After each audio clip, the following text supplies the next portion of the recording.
આ બે માત્રાવાળા શબ્દો છે અને અહીં છે કાનો માત્રાવાળા શબ્દો. આપણે આગળ શીખવાડ્યું કર્ણ ઉપર જ્યારે એક માત્ર હોય એને આપણે શું બોલતા હતા? કે બોલતા હતા. કર્ણ ઉપર એક માત્ર શું બોલતા હતા આપણે? કે. પછી ઘન ઉપર એક માત્ર હોય એને શું બોલતા હતા? કે.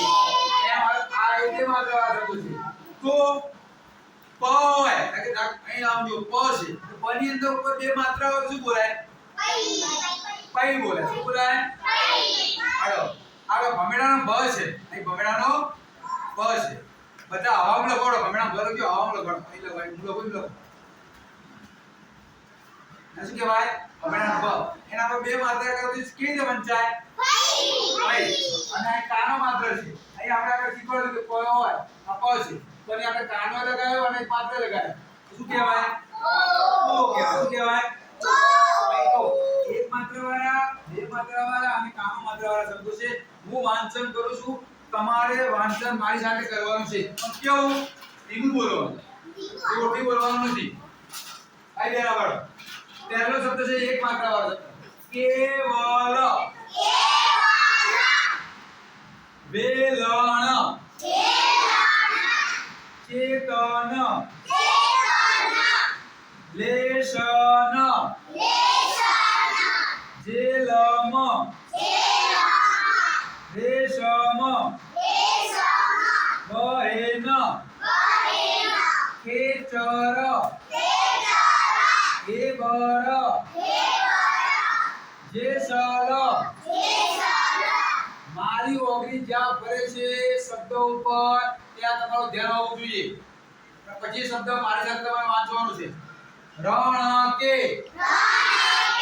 કેપલી. કેદાર. ચવેલી. હવે આયા બે માત્રાવાળા. કેવા? બે માત્રાવાળા. ચૈન. શૈલી. પપૈયા. સૈનિક. વૈરાગ. વૈતાળ. વૈશાખ. કનૈયા. જો ભાઈ તમે એક મોટી ભૂલ કરો છો. તમે શું કરો છો? જ્યારે પ કહેવામાં આવે તો પ એ પણ તમે આના પૈ કહેવાય. પણ જ્યારે યતિનો ય આવે તો એના જે તમે ય કરો તો આ પ્રમાણે કરો. આ ભાગ રહ્યો એ વાસણના વ જેવો આકાર આવો જો.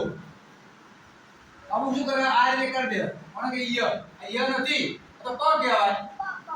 તો ય કરતી વખતે આમ કરી આ જે પાછળનો જે ભાગ છે નીચેનો ભાગ છે વાસણના વ જેવો આવો જોઈએ.